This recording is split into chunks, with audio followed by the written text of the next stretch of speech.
আর মাত্র ৮ দিন পরই নতুন করে পাঠকের হাতে পৌঁছাবে নন্দিত দৈনিক আমার দেশ। প্রায় এক যুগ আগে শেখ হাসিনা সরকারের রোষানলে পড়ে বন্ধ হয়ে যাওয়ার পর নতুন করে আগামী ২২ ডিসেম্বর প্রকাশিত হবে আমার দেশ।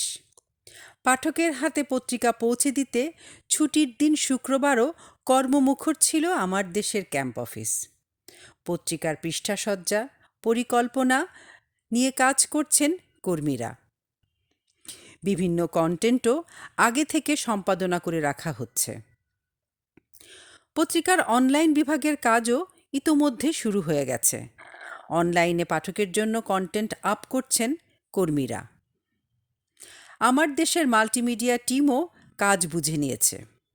আমার দেশের আলোচিত সাংবাদিক অলিউল্লাহ নোমান স্কাইপ কেলেঙ্কারি নিয়ে অনুসন্ধানী প্রতিবেদন করে হাসিনা সরকারের ভিত কাঁপিয়ে দিয়েছিলেন।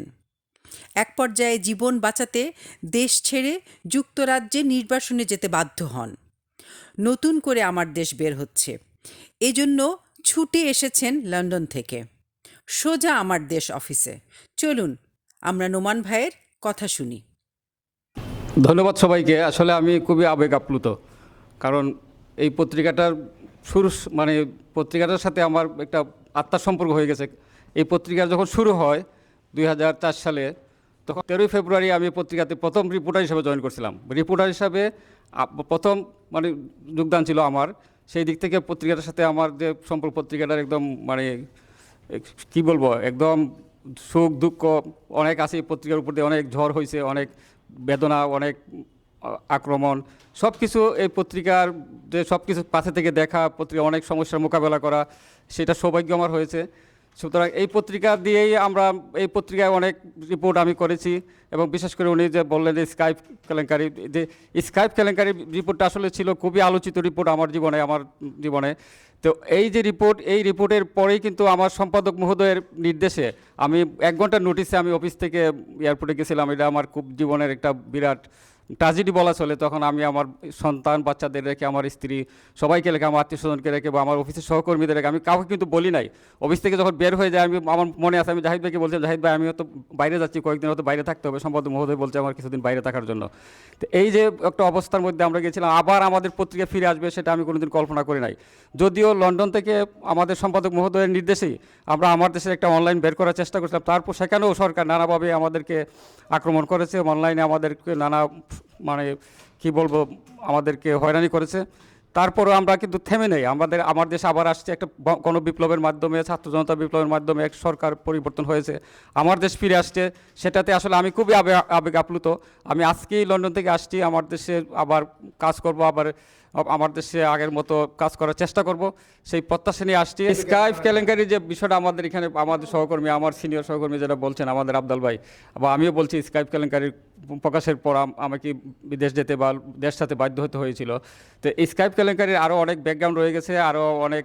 এটার পরবর্তীতে যে ট্রাইব্যুনালে যে অন্যায়ভাবে যাদেরকে ফাঁসি দেওয়া হয়েছে বা যাদের বিরুদ্ধে ফাঁসির আদেশ দেওয়া হয়েছে সম্পূর্ণ সাজানো মামলায়, আমি আশা করি আপনাদের সামনে সেই ব্যাকগ্রাউন্ডগুলো তুলে ধরার চেষ্টা করব।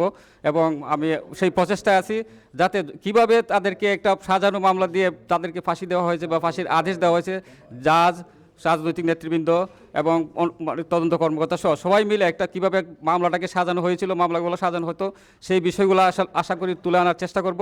এবং সেগুলো আসবে ধারাবাহিকভাবে। আমাদের সেই প্রত্যাশা আছে আপনাদের কাছে, সেই প্রতিশ্রুতি আপনাদের প্রতি আমার আছে।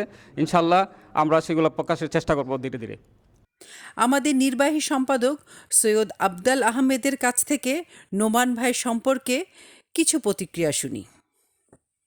অত্যন্ত আনন্দিত যে দৈনিক আমার দেশের আলোচিত রিপোর্টার অলিউল্লাহ নোমান সেই লন্ডন থেকে ছুটে এসেছেন। এবং আপনারা জানেন যে অলিউল্লাহ নোমান তার যে স্কাইপি কেলেঙ্কারি এবং আইন আদালতের সারা জাগানো রিপোর্ট করার জন্য তাকে সরকারের বিরাগভাজন হয়েছিলেন এবং 1 ঘন্টার নোটিসে তাকে নির্বাসিত জীবনে যেতে বাধ্য হয়েছিলেন এবং তখনই উনি লন্ডনে চলে গিয়েছিলেন। সেই স্কাইপি কেলেঙ্কারি আমরা আবার পাবো। সেই যতটুকু আমরা রিপোর্ট করেছিলাম এর পরের রিপোর্টগুলো অলিউল্লাহ নোমান আশা করছি আমরা যে আমরা আমাদের পাঠকদের জন্য দিতে পারবো। তো আমরা অলিউল্লাহ নোমানকে পেয়ে অত্যন্ত আনন্দিত। আচ্ছা, অনেক ধন্যবাদ। নোমান ভাই যে কথাটা বললেন যে আসলেই আমরা প্রত্যেকেই যে যেখানে আছি আবার ছুটে আসছি আমার দেশের অফিসে, এবং আমরা থাকি না থাকি আমার দেশ অবশ্যই থাকবে।